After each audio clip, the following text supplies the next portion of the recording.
평택, 오산, 그리고 안성 시민, 경기도민 여러분, 이재명 인사드립니다.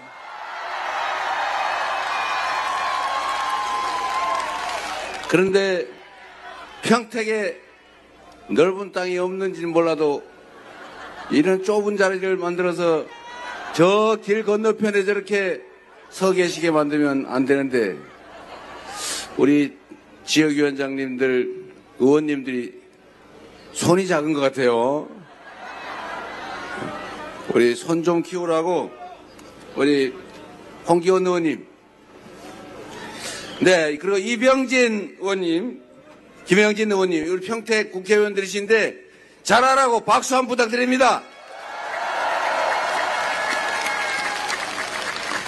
그리고 약간 거리가 있긴 한데 우리 오산의 차지호 의원님, 그리고 안성에서 온 윤종근 의원님, 박수 한번 부탁드립니다.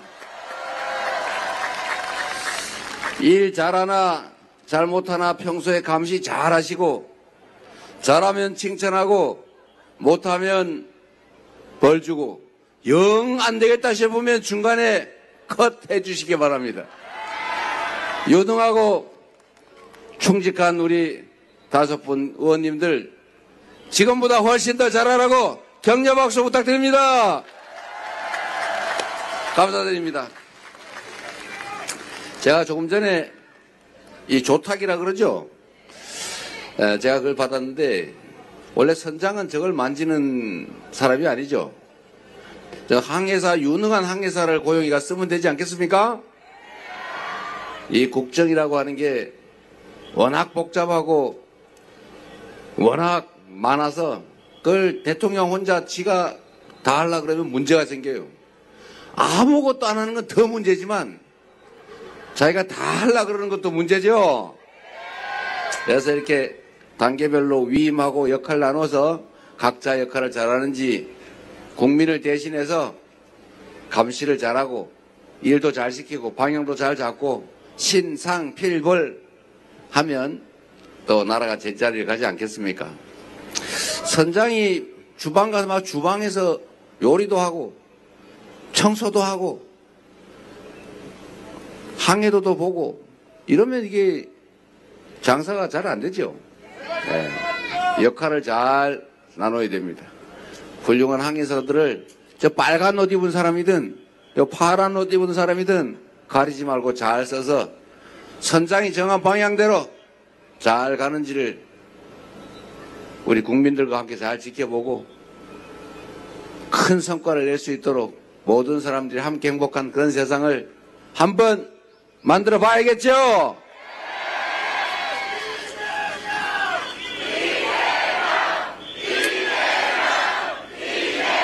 여러분의 뜻을 잘 받들어서 모두가 함께 행복한 세상, 기회를 많이 만드는 지속적인 성장을 이뤄내서 기회가 부족해서 서로 싸우는 청춘 남녀들이 편갈라 싸우고, 아버지 세대와 자식 세대가 나눠져서 싸우고, 장애인 비장애인이 싸우고, 어디 사냐, 동쪽에 사냐 서쪽에 사냐, 이걸 가지고 싸우지 않아도 되는 그런 다시 회복되고 성장하는 나라 꼭 한번 만들어 봅시다, 여러분.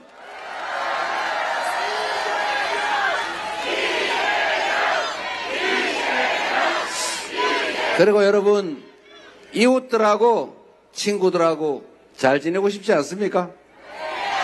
어디에서 왔든 무슨 생각을 하든 사람이 어떻게 다 똑같을 수 있겠어요? 원래 다른 게 사람이에요. 그 다른 것들 때문에 나는 이렇고 너는 저러니까 너는 틀렸어, 나와 생각이 다르니까 너는 죽어, 너는 사라져, 내가 세상의 모든 것을 다 가질 거야, 이러면 나중에 마지막에 뭐가 남겠어요? 나밖에 안 남죠. 혼자 살면 행복합니까? 네 혼자 잘 살면 행복하니까? 그래서 우리는 사회를 만들어서 함께 사는 것이고, 지킬 규칙을 공정하게 만들어서 그걸 지킨다고 해서 손해보지 않고 그걸 어기면서 이익 볼 수 없는 그런 상식적인 세상을 원하는 것 아닙니까? 그런 세상을 지금은 우리가 민주공화국이라는 이름으로 나름 지켜오고 키워왔지만 이게 어느 순간에 가끔씩 망가지기도 해요.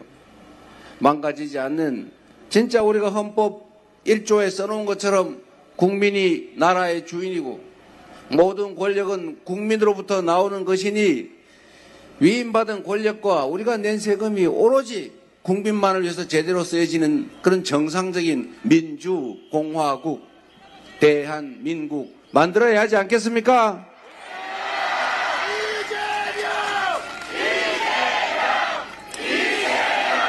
그런데 가끔씩 보면 이 사실을 잊어버리는 사람들이 있죠. 자기들이 일 열심히 하라고 머슴들한테 당신은 마당을 쓸고 당신은 논농사를 하고 당신은 밭농사를 하고 당신은 머슴들을 잘 관리하는 상머슴 해라. 그래서 상머슴한테 의자도 조금 높은 거 만들어주고 세경도 좀 더 주고 권력도 좀 더 줬더니 이 상머슴이 갑자기 획 돌아가지고 내가 왕인가 봐. 저 주인 저거 별거 아니네. 주인이 집 지키라고 맡긴 총칼 들고 갑자기 주인한테 총을 들이댔어요. 앞으로는 내가 주인이야. 너네들은 영원히 나의 지배를 받는다. 이런 짓을 한 게 바로 비상계엄 아닙니까? 혼tum을 내야 되겠죠? 다시는 꿈도 못 꾸게 만들어야 하지 않습니까? 엄정하게 처벌하고 아예 다시는 주인에 배신하겠다는 마음도 먹을 수 없게 확실하게 엄히 징치해야 되겠죠. 그리고 그 공범들 여기저기 숨어있는 거 다 찾아내서 책임을 분명하게 가져야 되겠죠. 그리고 제도를 바꿔서 다시는 주인에게 총구를 들이대는 이런 배신행위, 우리의 최고 규범 헌정 질서를 파괴하는 행위는 아예 시도조차 할 수 없게 제도적으로 확실하게 막아내는 것. 그렇게 하려면 그런 세력들이 다시 기환하지 않게 해야 되는데 그게 이번 대선 아니겠습니까? 그런데 여러분 이재명 하려고 그랬죠. 그거 많으세요. 그런데 지금 그 내란 세력들이 귀환을 꿈꾸고 있지 않습니까? 내란 숙에 분명히 구속시켜놨는데 어느 날 스리슬쩍 나와버렸어요. 그래서 막 여기 돌아다니면서 나는 김문수를 지지해. 김문수 당선시켜주세요. 이러고 다니는데 김문수 후보는 내란 수개와 단절하겠느냐라는 질문을 제가 2번씩이나 공식적으로 했는데 아직도 답을 하지 않고 있습니다. 그리고 5.18 광주 5월 그 학살의 책임자 정호영을 선대위에 영입하고 윤석열의 핵심 측근 중에 핵심 윤모 상현이든가 어떤 그 모 씨를 공동선대위원장으로 영입. 이게 도대체 국민을 뭘로 보면 이럴 수가 있습니까? 이 대선이 왜 치러지는 것입니까, 여러분? 그들의 그 국민 반란행위, 반국가행위, 군사 반란, 비상계엄 때문에 하는 것 아닙니까?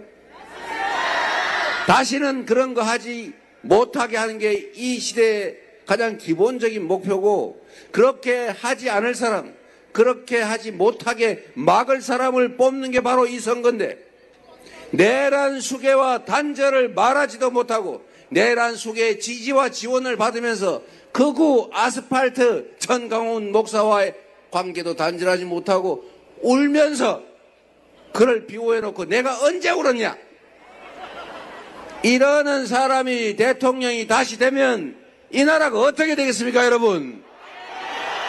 그래서 이번 선거는 한 표라도 반드시 이겨야 하고, 이기지 못하면 역사와 우리 후손들에게 대죄를 저지르는 것이고, 그래서 무슨 수를 써서라도 이겨야 하고 그들을 압도적으로 심판해야 되는 역사적인 분수령의 거사다. 맞습니까, 여러분? 여러분이 해 주시겠습니까? 자신 있습니까? 지지 않을 자신 있습니까? 압도적으로 응징하고 책임을 묻고 다시는 꿈도 못 꾸게 만들 자신 있습니까? 믿어도 되겠죠? 감사합니다.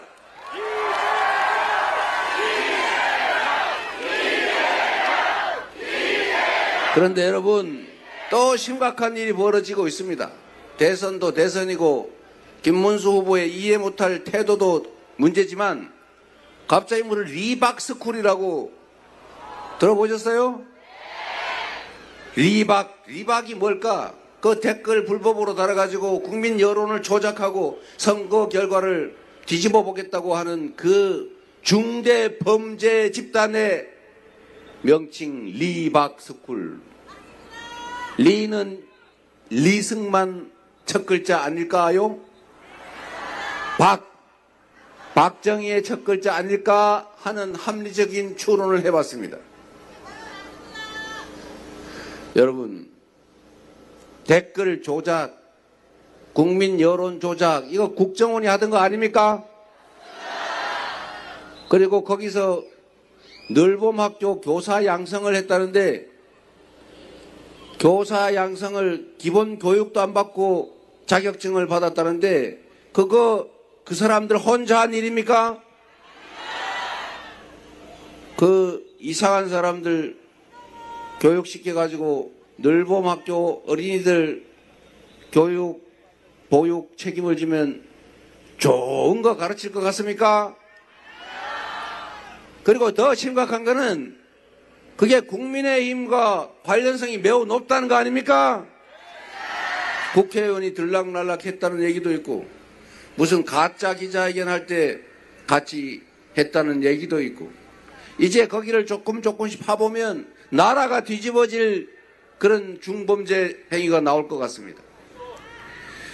지금이 어느 시대인데 댓글 조작하고 가짜 뉴스 쓰고 그거를 체계적으로 준비해서 이 선거 결과를 망치려고 하는 이런 행위, 이거 반란 행위 아닙니까? 용서할 수 있습니까? 마지막 잔뿌리까지 다 찾아내서 엄정하게 책임을 반드시 물어야 되겠죠? 그리고 제보를 많이 해주시기 바랍니다. 우리 이런 거 제보하면 막 한 5억씩 주고 이런 거 해야 되는데 이 범죄 행위로 나라가 입는 피해가 얼마나 큽니까? 그런 거 제보 받아가지고 막을 수 있다면 사실은 비싼 거 아니죠? 제가 이 범죄 행위 제보 또는 부정 부패 행위 제보를 하면 그 보상을 획기적으로 개선하는 제도를 만들까 생각 중입니다. 그게 효과가 있는 게 약간 너무 더워서 힘들긴 한데 제가 성남시에 있을 때 아니 뭐 사람들 먹고 살기도 어려운데 누군가는 법을 어기고 이익을 보고 그 누군가가 법을 어겨서 이익 보는 것 때문에 수없이 많은 사람들이 생명을 잃거나 엄청난 재산상 손실을 입더라. 그런데 그거를 공무원들만으로는 도저히 대응이 안 되는 거예요. 그래서 제가 그러면 신고하고 포상금 받는 직업을 발굴하자 이렇게 해가지고 하루에 한 건만 발굴하면 먹고 살 수 있게 해주자. 그래서 제가 이걸 해봤죠. 지금 우리가 화재 나서 난리 아닙니까? 불 나면 막 뛰어내리고 사람들 죽고 다치고 다 불타가지고 싹 사라지고. 근데 이게 우리가 정한 규칙을 잘 지키면 웬만하면 다 피할 수 있는 사실 인재들입니다. 근데 불날 가능성이 크지 않으니까 설마 불이 나겠냐 이렇게 생각하고 그냥 대충 하다 불이 나요. 그럼 화재 확산 피해를 방지하기 위한 조치들이 또 있잖아요. 방화문 자동 작동. 평소에 당연히 닫아놔야죠. 또는 스프링쿨러 자동 작동하게 놨잖아요. 그런데 이게 방화 대피로 화재 대피통 뭐 이런 걸 창고로 써버린단 말이에요. 물건 쌓아놓고. 제천에서 이런 일이 벌어졌죠. 거기서 60명인가 사망하지 않았습니까? 탈출을 못한 거예요. 탈출로에 물건을 쌓아놓는 바람에. 화재는 되게 질식사를 하는데 왜 질식사를 하냐? 우리도 아파트에 가보면은 철문 자동으로 계단이 닫히게 돼 있죠. 이 자동으로 닫히게 돼 있는 거를 사실은 억지로 열어놓습니다. 귀찮으니까. 근데 그러면 안 되거든요. 그래서 이런 걸 제가 단속을 하라 했더니 인력이 없다고 해요. 소방서에다가 당신도 해야 되지 않냐 했더니 하긴 하는데 1년에 한 번씩 샘플 조사를 한다는 거예요. 그래 안 지켜도 들통이 안 나죠. 그래서 제가 그때 그렇게 했어요. 이거 다 단속을 하는데 아예 채용을 몇 명 추가로 하고 그것만 가지고 안 돼서 신고하면 15만 원씩인가 주기로 제가 규정을 바꿔가지고 그걸 시행을 했습니다. 그때 욕을 많이 먹었어요. 서로 뭐 못 믿게 하고 야 5호 담당제 하는 거냐 뭐 이재명이가 저거 사람들 다 망친다 돈이면 다냐 막 그래요. 그래서 뭐 저는 그런 거 제가 좀 신경 안 쓰는 편이잖아요. 맷집이 세가지고 그래서 그냥 했어요. 그러니까 모두가 하니까 다들 큰 불만 없이 그걸 대체적으로 하고 신고하니까 신고하면 큰일이잖아요. 아파트 이런 데다 그런 거 신고하면 과태료가 300만 원 500만 원 그러고 그 사람한테 15만 원 이렇게 주면 시에서도 남는 거잖아요. 내는 사람은 억울하겠지만 그 규칙을 지키면 되죠. 모두가 공평하게 규칙을 다 지키면 손해가 없지 않습니까? 그래서 결국 성남시에 그 대형 화재가 2번씩이나 났는데 사상자가 한 명도 없었어요. 응? 어쨌든 저는 우리 사회에 이 범죄 신고에 대해서 포상하는 거에 너무 인식하다. 저는 그거 직업으로도 괜찮다고 생각해요. 한번 생각해 보세요, 여러분. 꼭 범죄 단속 예방을 경찰만 하라는 법이 있습니까? 경찰은 월급 주잖아요. 근데 시민들이 좀 하면 안 돼요? 그래서 저는 이 너무 가혹하게 보일지 모르겠는데 규칙을 지키게 하자. 정부 산하기관이나 공기업이나 아니면 일반 기업도 마찬가지죠. 요새는 일반 기업도 개인 회사가 아니라 엄청나게 많은 수천 수만 명 주주들의 소유 아닙니까? 그래서 경영진이 엉터리로 돈을 빼돌린다. 그런 거 신고하면 찾는 금액이 얼마를 주는 제도가 지금 있는데 제가 보니까 너무 짜더라고요. 근데 그런 거 하면 신고하면 동네에서 평생 욕먹잖아요. 의심받고. 평생 사는데 지장이 없을 정도로 보상을 해줘야 되는 거 아닐까요? 그래야 우리가 규칙을 지키는 사회가 되지 않을까 싶어요. 그래서 이 리박스쿨 분명히 들락달락거린 사람 뭔가 인센티브를 받고 댓글 쓰는 거 열심히 했을 텐데 신고하시면 대대적으로 포상하는 거 어떨까 그렇게 생각합니다. 반드시 뿌리를 싹 뽑아버립시다 여러분.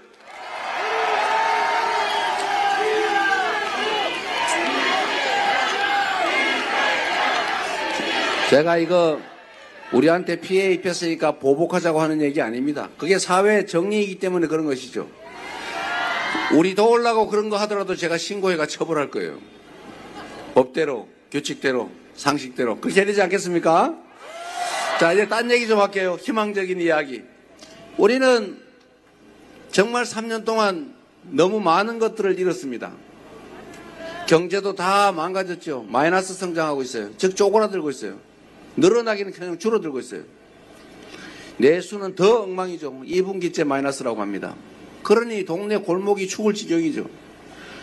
한반도 평화 안보 다 망쳤죠. 내일 전쟁 나도 이상할 게 없을 만큼 군사적 긴장이 높아지고 있습니다. 국제사회에서의 대한민국에 대한 신뢰도 완전히 추락해버렸죠. 전에는 자랑스러운 코리안 아니었습니까? 지금은 혹시 어디서 왔어요? 그러면 한국 사람들이 근데 그냥 그래요. 전에는 당당하게 코리아 그러면 이렇게 박수 받았는데 지금은 군사 쿠데타를 한다 그러지 않나. 이게 어디 편들어가지고 외교도 엉망진창으로 하는 바람에 외교의 기본이 뭐예요? 다 나라 잘 되자. 우리 국민들 더 잘 살자고 하는 것 아닙니까? 폼 내고 누구 편들어 주려고 하는 거 아니잖아요. 국민 국익에 맞게 실용적으로 더 국민들이 더 잘 사는 방향으로 가야 되는데 이 외교의 원칙도 다 무너졌어요. 특히 민주주의 정말 우리가 목숨 바쳐 피 흘려 만들고 지켜온 민주주의 이걸 하루아침에 다 파괴해버렸지 않습니까? 어쨌든 너무 많은 걸 잃었어요. 이거 이제 다시 회복해야죠. 내란의 극복. 이 내란 극복은 이번 대통령 선거 투표로 결판납니다. 그들이 돌아올 것이냐. 윤석열 아바타 김문수의 당선으로 상왕 윤석열이 복귀할 것이냐. 아니면 진정 이 나라 주인인 국민을 위한 국민의 나라가 될 것이냐. 이거 이번 투표에 달려있지 않습니까? 여러분이 책임져 주시겠죠? 그리고 더 중요한 거는 경제를 살리는 겁니다. 다 먹고 살자고 하는 일 아닙니까?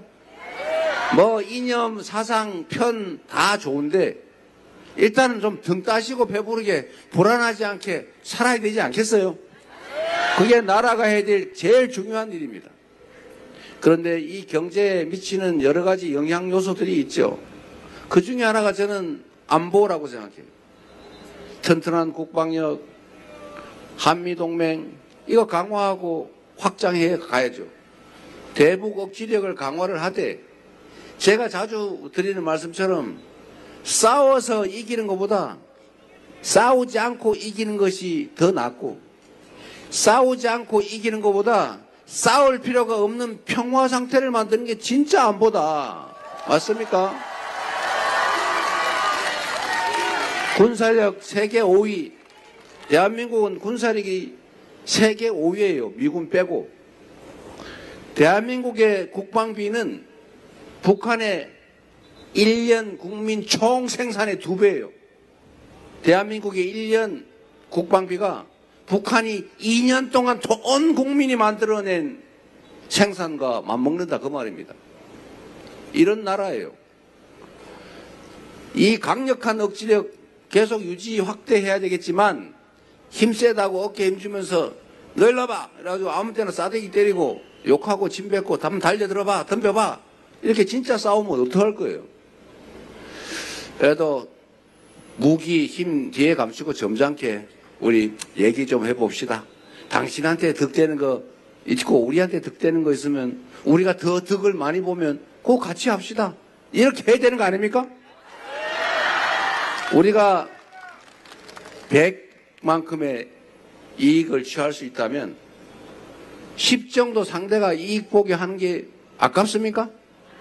다 잃는 것보다 서로 대화하고 공존하고 협력하고 소통하고 그리고 평화롭게 공동으로 함께 번영하는 거 우리가 좀 더 많이 또 똑같이 한다고 하면 이적 행위한다 그럴 것 같아서요.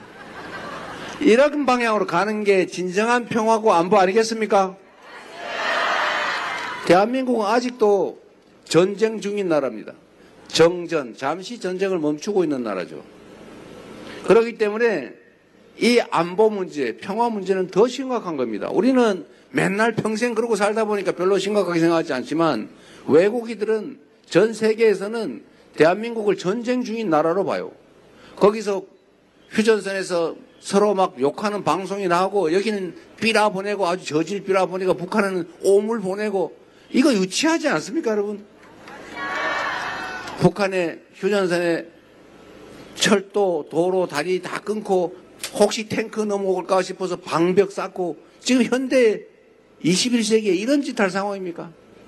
지금 얼마 전 보도에 의하면 비행 금지 구역에 그 코브라 헬기인지 뭔지 동원해가지고 괜히 무전 열어놓고 야 원점 타격 들으라고 한 소리죠. 휴전선 그 근처를 날아다니면 그거 쏘면 어떡할 거예요? 쏘라고 한 짓 아닌가 싶어요 저는. 그래서 그걸 이용해가지고 비상계엄을 선포하려고 한 거 아닌가 저는 의심합니다. 이렇게 하는 게 안보를 잘하는 겁니까? 안보를 훼손하면서 정치적 이익을 획득한 거죠. 나라를 망치려고 한 것입니다, 여러분. 자기들의 작은 이익을 위해서 5,200만 국민의 생명을 위협했다고요. 우리가 수십 년간 이뤄온 이 엄청난 성과들을 저기다 미사일 한 방 맞으면 저 아파트 어떻게 되겠어요? 이렇게 만들려고 했던 것입니다, 여러분. 이것도 다시 회복해야죠. 정상적인 관계로 평화로운 관계로 가도록 최선을 다하고 외교도 국익 중심의 실용적인 외교로 우리 모두가 더 잘 사는 길을 찾아야죠. 다른 나라들이 전쟁을 하면 거기 한쪽 편들은 무조건 참전해가지고 우리도 한편 돼서 싸우는 게 능사입니까?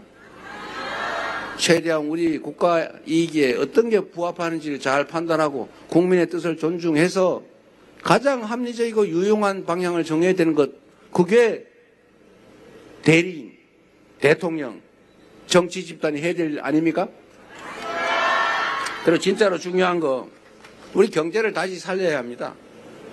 지금 마이너스 성장으로 갔는데 여기에는 여러 가지 요인들이 있어요. 첫 번째로는 정부가 경제 문제에 관심이 없었습니다. 그리고 일단 무식해요. 얼마나 무식하냐? 저는 공부한 거 잘 안 잊어먹는 편인데 고등학교 교과서에 이런 거 나옵니다. 여러분도 기억해 보세요. 경제는 3주체가 있다. 가계, 기업, 정부. 가계는 소비의 주체, 기업은 생산의 주체, 정부는 조정의 주체. 세금을 더 많이 건다든지 이자율을 올리고 내린다든지 뭐 금융 공급을 한다든지 규제를 한다든지 등등 여러 가지 수단을 통해서 경기가 과열되면 싹 눌러주는 역할을 하죠. 너무 과열되면 나중에 거품돼서 큰일 나니까. 경기가 침체가 되면 싹 받쳐줘야죠. 나락으로 떨어지면 큰일 나니까. 지금과 같은 불경기, 경기 침체기에는 정부가 역할을 해가지고 동네에 돈이 없어서 먹고 죽을래도 돈이 없고 돈이 돌지를 않으니까 다 망하잖아요. 그러면 펌프에 마중물 붓듯이 그걸 부어주면 펌프가 나중에 자동으로 작동하는 거예요. 정부가 이 불황기에는 재정을 통해서 지금 금융정책은 다 해봐도 안 되니까 재정정책을 통해서 시중에 돈이 돌게 하는 거예요. 말라 죽지 않게 물수대로 화분에 물을 줘야 비틀어 줘 죽지 않지 않습니까? 이게 원래 정부가 해야 되는 가장 초보적인 역할인데 뭐라고 했냐? 자유, 방치 각자 알아서 하세요. 각자 도생. 경제는 저절로 좋아집니다. 나빠지는 게 정부 탓입니까? 정부가 할 일이 어디 있어요? 아무것도 할 일이 없습니다. 그러고 우크라이나 전쟁터로 쫓아갔잖아요.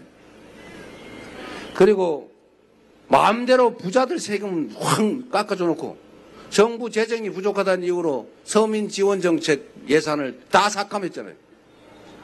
그러니까 안 그래도 배고파 죽겠는데 더 굶겨가지고 아예 그냥 아사를 하게 만든 거예요. 이거는 무식한 겁니다. 나쁘기 전에 무식한 거예요. 이 무식하고 나쁜 무책임한 것보다 더 나쁜 게 있어요. 관심이 없어요. 무관심.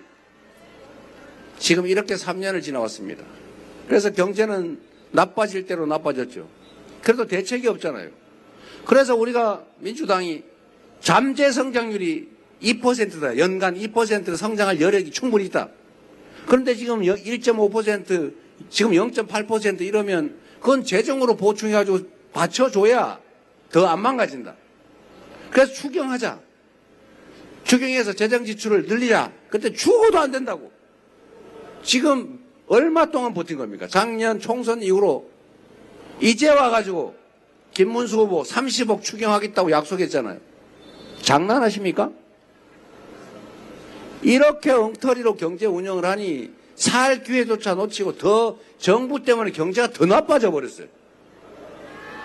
이제 이런 악순환 끝내야죠. 우리 유능한 경제 민주당, 우리 준비된 이재명 후보에게 맡겨주시면 이런 바보 같은 짓, 이런 무지한 짓, 이런 무책임, 무거운 심 다 벗어나서 최소한 경제가 비정상적으로 악화되도록 하지는 않을 것이고 거기에 더해서 정부가 산업경제정책을 제시를 하지 않고 있어요. 대한민국 경제가 어느 방향으로 갈 거다. 여러분 생각나는 거 있으면 한번 말씀해 보세요. 뭐 어떻게 하겠대요? 어떤 산업을 진흥하겠다고 합니까? 아무것도 생각나는 게 없어요. 왜? 없었으니까. 그런데 전 세계는 흐름이 있어요. 경제는.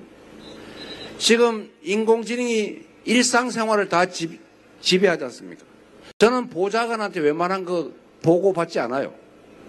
챗GPT에 월 22만 원, 22달러 주고 제가 그걸로 다 물어봐요. 그러면 500자로 보고해라. 그러면 바로 딱 3초, 5초 안에 딱 보고해요. 이런 시대가 됐습니다, 여러분. 이거를 온 국민이 활용할 수 있게 해줘야죠. 대기업, 중소기업들도 우리가 제조업이 강한데 이 인공지능을 생산 과정에 신속하게 응용해야 됩니다. 그럼 생산성이 올라가죠. 이런 건 다 정부가 해줘야 되는 겁니다. R&D 개발 예산도 늘리지는 못할 망정 5조 원을 깎아가지고 공부, 연구하는 연구생, 이 박사과정 사람들이 전부 해외로 도망가거나 전업을 해버렸어요. 이거 나라 망치는 짓거리죠. 첨단 기술 산업을 반드시 키워야 됩니다. 그리고 전 세계가 지금 더 죽겠죠. 이 기후위기, 온난화, 여기에 따라 전 세계가 아리백의 재생에너지로 대전환을 하고 있어요. 이제 재생에너지로 생산된 제품이 아니면 수출을 할 수 없습니다. 안 산대요. 유럽에 수출하려면 탄소 국경세, 당신은 이 제품 만드는데 탄소 발생 얼마 시켰으므로 그만큼 차이를 우리나라에 돈 내고 수출해라. 이렇게 된단 말이에요. 이건 내년부터 시행됩니다. 그래서 우리는 재생에너지 산업으로 신속하게 전환해야 돼요. 그 과정에서 엄청난 일자리가 생겨납니다. 산업이 발전할 거고, 저기 평택 시저 외곽에 사람 안 사는데 그런데 농사, 고추 농사 짓는 것보다는 태양광 농사를 짓는 게 몇 배가 더 남으니 그것도 먹고 살 일도 생기는 것 아닙니까? 수입도 대체할 수 있잖아요. 연료 수입을 대대적으로 200조 가까이 하는데 그것도 바꿔야 되죠. 이게 정부가 할 일 아니겠습니까? 그리고 문화산업을 진흥해야죠. 그 뭐 재료 드는 것도 아니고 우리의 아이디어로 폭삭 속았수다. 그거 우리가 생산해서 우리가 수출했으면 얼마나 돈 벌었겠어요. 넷플릭스에 다 주는 바람에 우리는 약간만 건졌죠. OTT 같은 이런 거 플랫폼도 나라가 나서서 지원해서 우리 거 만들어야죠. 전 세계가 한국 문화를 즐기고 그 속에서 우리는 일자리도 만들고 사람들 취업할 기회도 늘리고 하다못해 한국 팝, 드라마, 영화 이런 거 보잖아요. 그러면 한국어 학원을 만들어도 일자리가 생깁니다. 한국 음식이 인기가 있잖아요. 음식 수출해야죠. 전주부김밥 수출해야죠. 떡볶이, 김밥 수출을 하면 먹고 살 길이 생기잖아요. 우리도 원산지 짝퉁보다는 원산지 비싸게 주고 살잖아요. 한국에서 직수 김밥 비싸게 팔 수 있다고요. 그 외에도 많지 않습니까? 민주주의도 팔아야죠. 이제 대한민국은 세계 민주주의의 성지가 됩니다. 이제 우리는 문화산업을 진흥하고 문화산업에서 일자리도 만들고 우리 경제도 키워야죠. 빨리 가야 된다고 지금 끝내라고 난립니다. 여러분, 그래도 할 말은 하고 가야죠. 다시 새롭게 시작합시다. 전 세계에서 산업화, 민주화, 동시 성공한 나라는 대한민국이 유일해요. 다 국민의 저력으로 이뤄낸 성과입니다. 지금 우리가 비록 작은 위기를 겪고 있지만 우리가 흩어지지 않고 정치인들은 편갈라 싸우더라도 그거 잘 가려보면서 잘하면 상 주고 못하면 혼내고 영 못하면 퇴출시키고 이래서 정치가 국민을 위해서 선의의 경쟁을 하게 만들고 나라의 국민들 색깔, 진영, 얼굴 생김새 가지고 편가르지 말고 남녀 가지고 편가르지 말고 우리 힘을 합쳐서 다시 성장하는 나라, 기회가 균등한 나라 그리고 전 세계에 번쩍번쩍 정말 세계 문화를 선도하는 그런 문화 강국으로 경제 강국으로 앞으로 나아가야 하지 않겠습니까? 우리 얼마든지 할 수 있지 않습니까? 해주시겠죠? 그리고 이재명은 평가하는 거 별로 안 좋아합니다.